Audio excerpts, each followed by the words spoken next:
But first, they're accused of taking part in a gang war that terrorized Providence for years.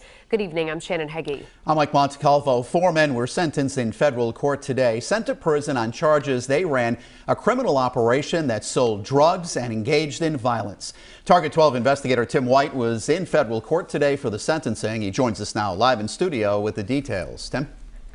Mike and Shannon, the federal RICO statute was put on the books last century, designed to dismantle the mafia. Today, federal prosecutors used it to try and break up a street gang that has been at war in Providence for nearly 2 decades.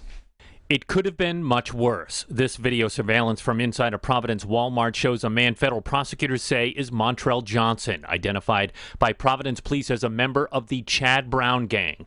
At one point, he takes flight, running away from members of the East Side gang who are hunting him through the aisles.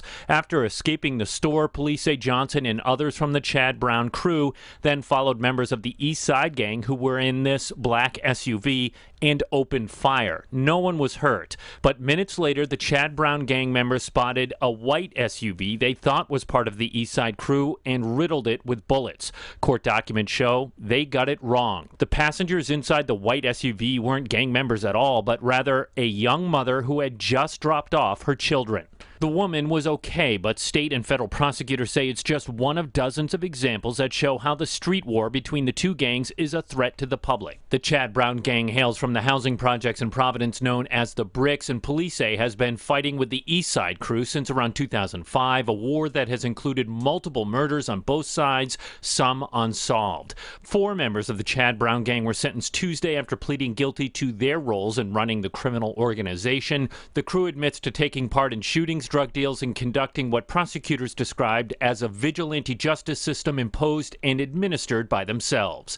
DeLacy Andrade was sentenced to 11 years, Kendrick Johnson to 6 years, his brother Keyshawn Johnson to 12 years, and their cousin Montrell Johnson to 7 years.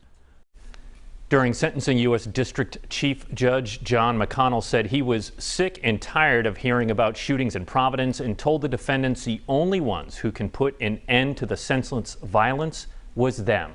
With the Target 12 investigators, Tim White, 12 News.